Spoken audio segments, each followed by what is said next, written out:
Olá, você está no canal Laís Vasconcelos com a Bíblia. Aqui abordamos temas bíblicos na intenção de edificar a sua fé. Por isso, inscreva-se no canal, ative o sininho para receber as notificações, curta e compartilhe.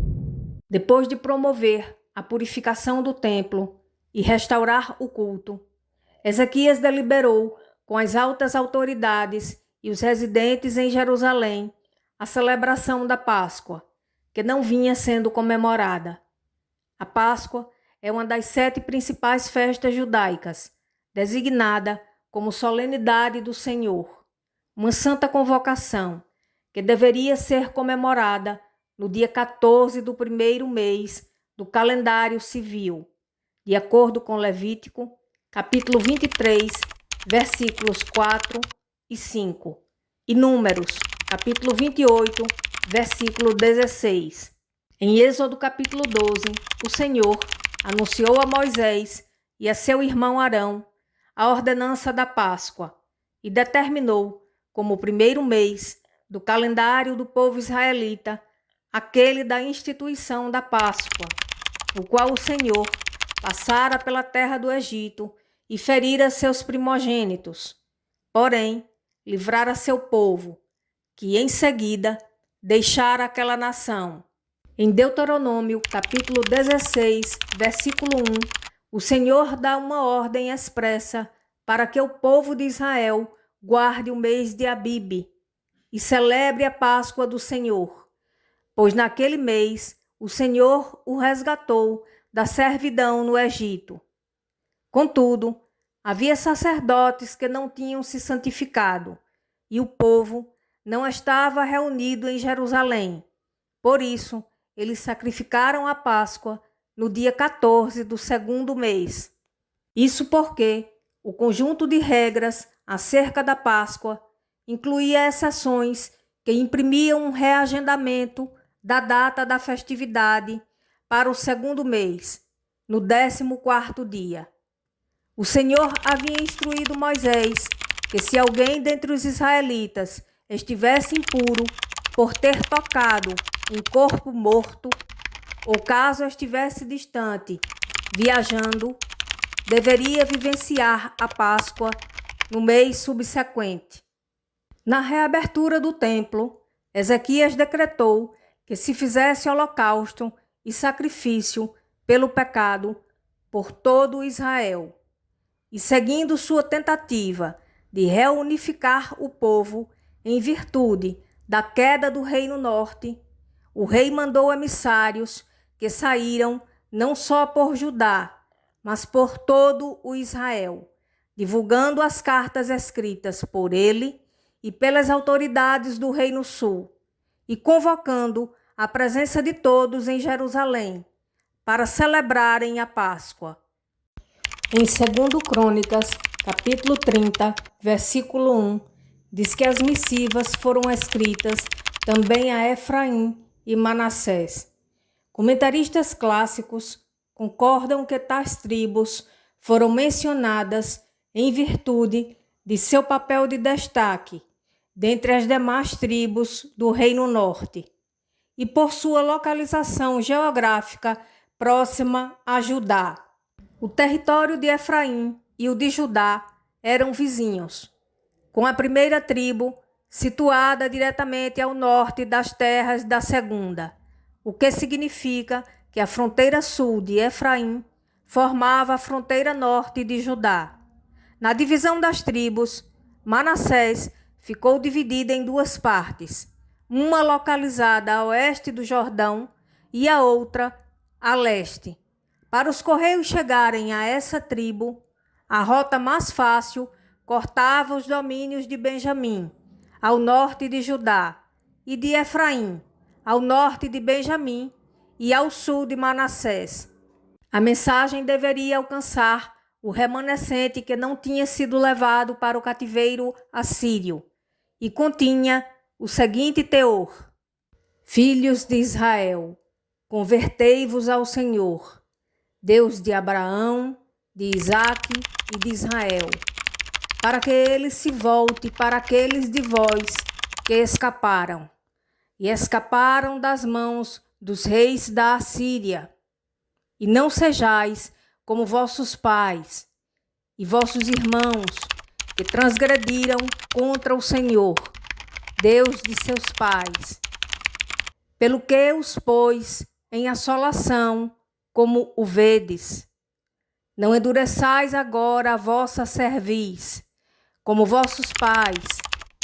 Dai a mão ao Senhor, e vinde ao santuário que ele santificou para sempre, e servi ao Senhor, vosso Deus, para que o ardor da sua ira se desvie de nós, porque em vos convertendo ao Senhor, vossos irmãos e vossos filhos acharão misericórdia perante os que os levaram cativos e tornarão a esta terra. Porque o Senhor, vosso Deus, é piedoso e misericordioso, e não desviará de vós o rosto, se vos converterdes a ele. Com este apelo, para que o povo abandonasse a idolatria e voltasse ao Senhor, os mensageiros percorriam cidade por cidade das terras de Efraim e Manassés até Zebulon. Contudo, os moradores zombavam deles, salvo alguns de Aser, de Manassés e de Zebulon, que atenderam o convite e foram a Jerusalém, onde uma multidão se reuniu para celebrar a Páscoa no dia 14 do segundo mês. Havia muitas pessoas que não tinham se purificado. Por isso, os levitas sacrificaram os cordeiros que elas ofereceram, para santificá-las ao Senhor.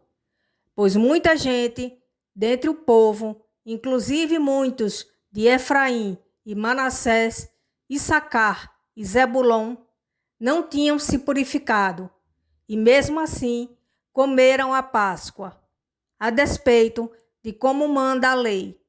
No entanto, Ezequias orou por eles e Deus os perdoou. No dia seguinte à Páscoa, celebrou-se jubilosamente a festa dos pães asmos. Por 7 dias, os sacerdotes e levitas louvavam muito alto.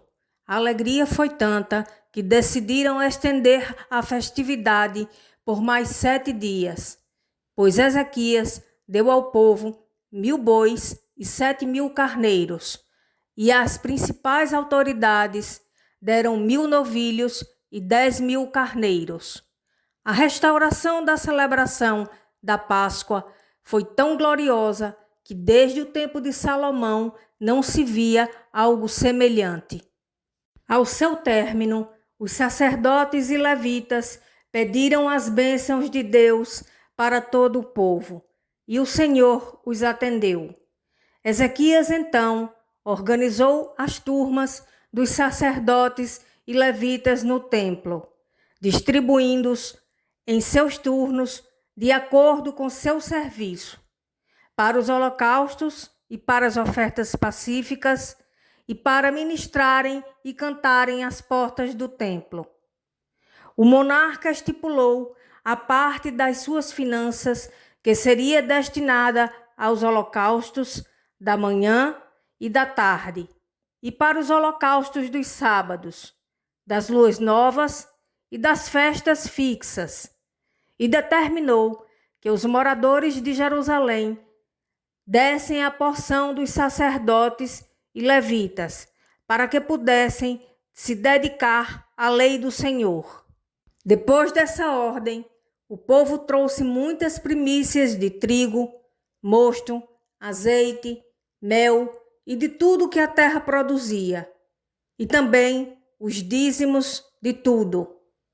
Os residentes das cidades de Judá levaram dízimos das vacas e das ovelhas e das coisas sagradas que foram consagradas ao Senhor, a ponto de fazerem estoque a partir do 3º mês e continuarem juntando as pilhas até o 7º mês.